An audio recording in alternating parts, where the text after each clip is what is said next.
Hi everyone! It's finally time!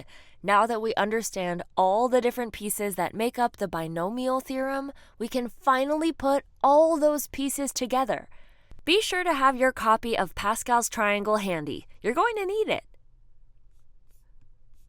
The binomial theorem is a formula for expanding any power of a binomial, using an amalgamation of mathematical concepts and patterns that we already know all about.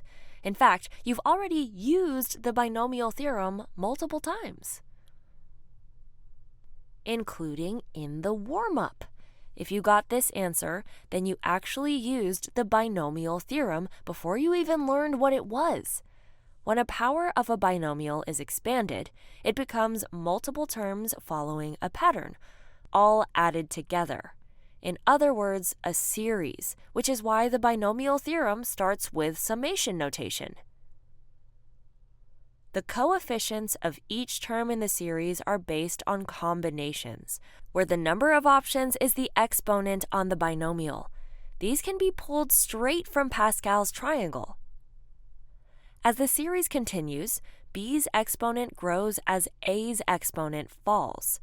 Finally, let's return to the series notation because we haven't seen this very often.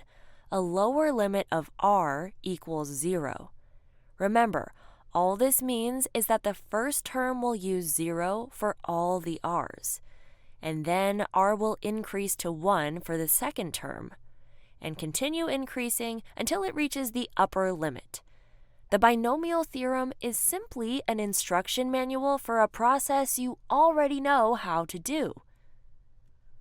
Now that we understand what the binomial theorem is, let's try intentionally using it to expand a plus b to the 8th power. To use the binomial theorem here, we just need to substitute n with 8, the exponent from the binomial expression.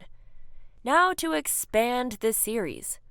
R will start at 0 for the first term, so we get 8 choose 0 for the coefficient times a to the 8 minus 0 power times b to the 0th power. We can clean this up by using Pascal's triangle to find row 8 diagonal 0, which is 1. 8 minus 0 is just 8, and anything to the 0th power is 1. Multiplying by 1 won't change anything, so the first term will simply be a to the 8th power. Let's move on to the second term. R now increases to 1. According to Pascal's triangle, 8 choose 1 is 8. 8 minus 1 is 7, and b to the first power is just b. The second term simplifies to 8 times a to the 7th power times b.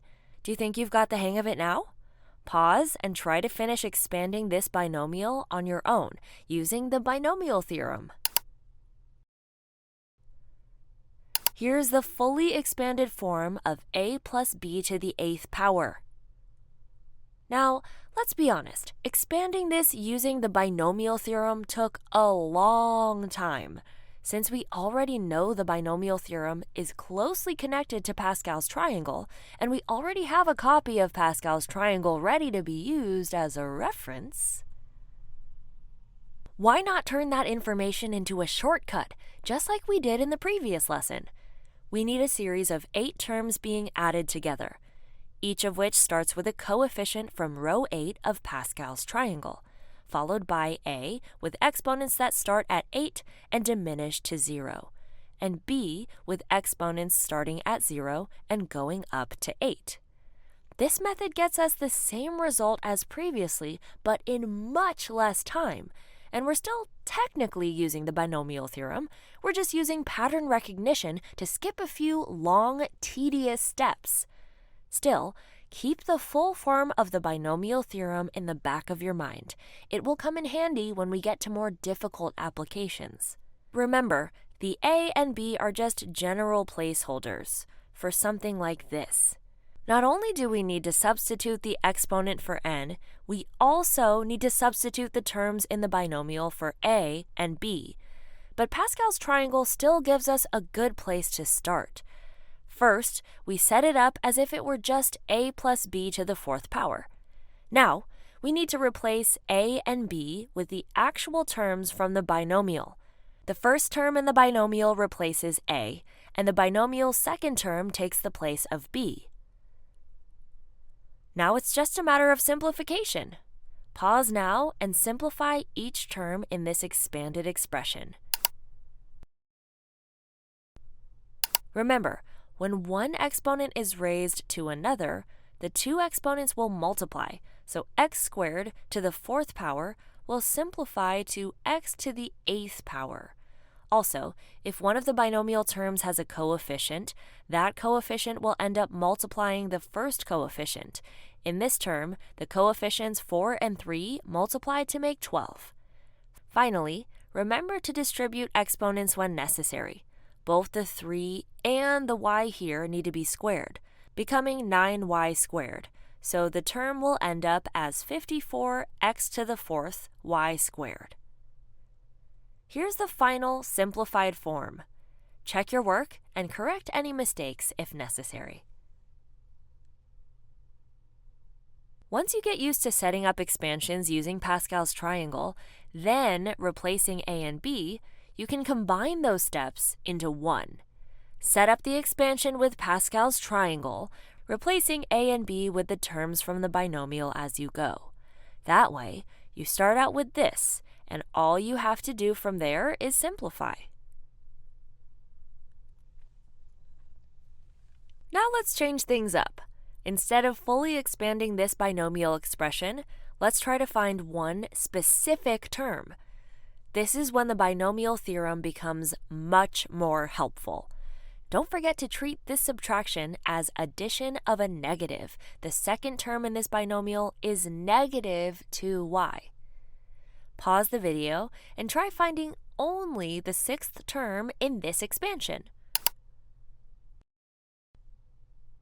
Because r starts at 0, the sixth term will use 5 for r.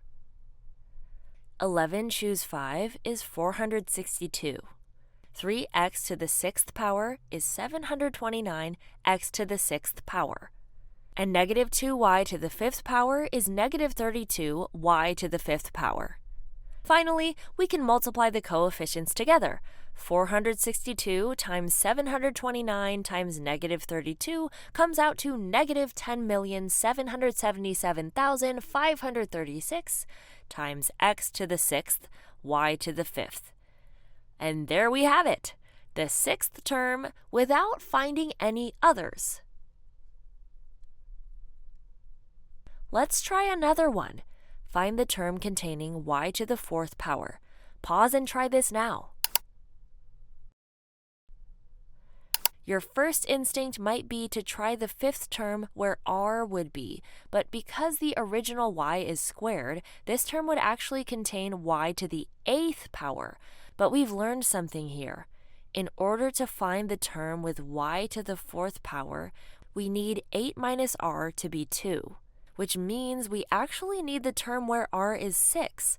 Working out that term, we get 81,648 y to the fourth power x to the sixth power. Don't forget to keep things organized by putting your variables in order. All right, last one. Find the term in this expansion that has a final coefficient of 10,240. Pause and see whether you can find this term. There's really not a good starting point here, so let's be strategic. Because this constant is negative, any odd value for r will result in a negative final coefficient. We don't want that, so we can immediately throw out the terms where r is odd. If we raise this fraction to a high exponent, it will result in a much smaller coefficient.